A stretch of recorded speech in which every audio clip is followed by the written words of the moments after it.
Welcome back to day 3 of our 7-day guitar beginner course. First of all, congratulations on making this far. Let's go. By now, you have learned how to hold the guitar correctly and developed a basic understanding of rhythm and timing. Today is one of the most exciting lessons because we are finally going to start playing real chords. As I mentioned in the day 2 video, if you haven't watched it, please go ahead, watch it first, because there are some parts that you will not understand until and unless you watch day 2. Okay, so today is one of the most exciting lessons. Chords are the building blocks of songs, and with just a handful of beginner chords, you will be able to play hundreds of popular songs. In today's lesson, we're going to learn 5 essential chords: E minor, A minor, C major, G major, and D major. I'll also show you the correct finger placement, explain how to read chord diagrams, help you avoid common mistakes like muted strings. That's a very common mistake that beginner players do. And finish with some simple practice exercise to improve your chord changes.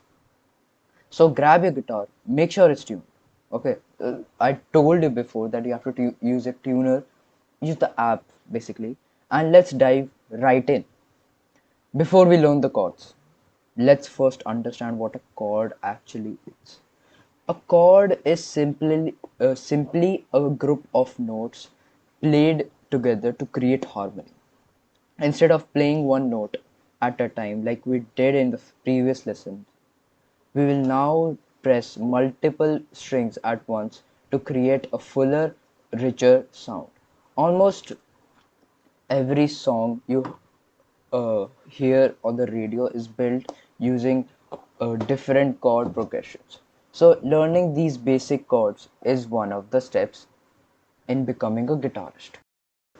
Let's start with the easiest chord of all time, E minor. So, uh, it's often written as EM. Place your second finger on the second fret of the A string. This is the A string, right? The fifth string. And then your third finger on the second fret of the D string.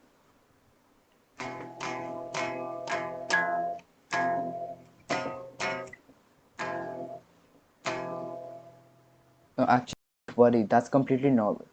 Don't check that if you are pressing the strings firmly with the tips of your fingers, and that none of your fingers are accidentally touching nearby strings. Okay, so place it with your fingertips. Now let's move on to C major. This chord may feel a little challenging because your fingers are spread farther apart. Place your first finger on the first fret of the B string and the second fret of the D string, like this, okay, as you can see. And then uh, your uh, and voila, this is your C chord. Strum all 6 strings. Notice how bright and powerful this chord sounds. You will hear G major in countless songs across pop, rock, country, and acoustic music. Finally, let's learn let's learn G major. This is how it sounds. Okay, so second fret of the A string, the fifth string, and uh, of the sixth string of the E of the lowest, third fret, and E string, third fret again. Both E strings on third fret. Okay,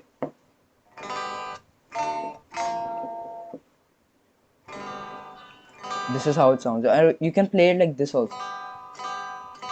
It's completely normal, but I like to play it like this because it's create a vibe, right? Now let's learn D major. D major, E string, second fret, B string, third fret, and G string, second fret. And you have to own, and remember, in this chord, you will start to strum from your D string.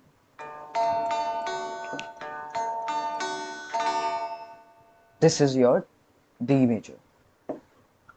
Now that you have learned the chord shapes, let's talk about finger placement. One of the biggest mistakes beginners make is placing their fingers flat against the strings.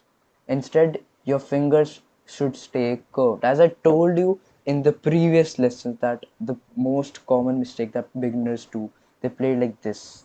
This is wrong. This is absolutely wrong. You have to bend, you have to curve it to get the vibe, to get the chord. So you won't hear muted notes. It would be hard for you to change the chord, right? I mean, it's completely normal if you can change, because for me and for most of the guitarists you can see around the world, they won't play it like this, flat. They curve it actually, right? Almost like you're holding a small ball in your hand.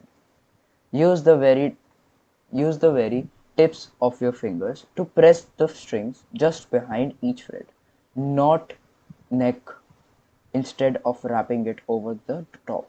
This gives your fingers more freedom to move and help you produce a cleaner sound. Another important skill is learning how to read chord diagrams. A chord diagram is like a map of the guitar neck. The vertical lines represent the strings and the horizontal lines represent the frets. The circles show the circles show exactly where your fingers should be placed, while numbers inside the circles tell you which finger to use. Once you show on once you once you understand chord diagrams, you will be able to learn new chords much faster, because almost uh, every guitar book and website uses the system. Let's also look at one of the most common beginner problems: muted strings. That's kind of not good for a guitar beginner to, while like developing the skill. It's all right, we can work on it, we have time, we have a lot of time. If one of your strings isn't ringing out clearly, it's usually because another finger is uh, touching it by accident, or because you are not pressing hard enough.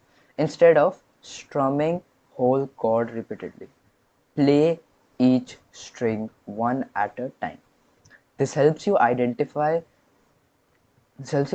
exactly slight exactly if its string isn't sounding properly. Once you find the problem, adjust your finger slightly until every string rings clearly. Developing this habit will improve your accuracy much faster. Now it's time to practice switching between chords. Don't worry about speed. Start by changing between E minor and A minor. So I'm oh wait, I didn't tell you A minor. Let me tell you that right now. So it's B string, second fret, A string, G string, sorry, G string, second fret, and D string, second fret. So this is your chord, and you will start again playing it from the D. So these are the two chords that you will start by strumming them from the D string, A and D major. This is how your chord sounds for A minor. Now, let's start by changing between E minor and uh, A minor. Form the first chord, strum it once, then slowly move to the next chord. Repeat this 10 times without rushing. Once you're comfortable, try switching between C major and G major. Then G major to D major. At first, your fingers will move slowly, and that's completely normal. Every professional guitarist once struggled with chord changes too. The secret isn't talent, it's repetition and patience.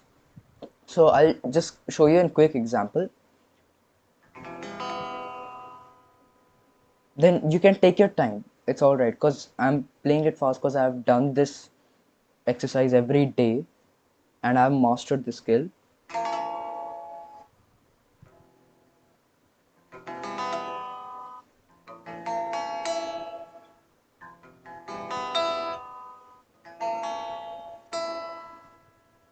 So this is how you can do it. So if you even practice it every day, every single day, your fingers will automatically adapt to the chord you want to play. They'll automatically understand, right? Let's finish today's lesson with one final exercise. Play each chord once, making sure every note sounds clear. Then try strumming each chord 4 times before changing to the next one. Focus on smooth movements rather than speed. Keep your eyes on your fingers if you need to, but gradually try looking away for a moment to build muscle memory. Okay, so with consistent practice, your hands will eventually remember the chord shapes automatically. Before we wrap up, let's quickly review today's lesson. We learned 5 essential beginner chords: E minor, A minor, C major, and D major. We explored proper finger placement, learned how to read chord diagrams, discovered how to fix muted strings, and practiced changing smoothly between chords. Uh, these chords form the foundation of countless songs. Excuse me. So the time you spend practicing them now will pay off for years to come. For today's homework, spend at least 15 minutes practicing these 5 chords. Start by checking that each chord sounds clean, then practice switching uh, between 2 chords at a time. Don't worry about how fast you can change chords. Focus on making every note clear and every movement smooth. Remember, accuracy comes before speed. Happy playing.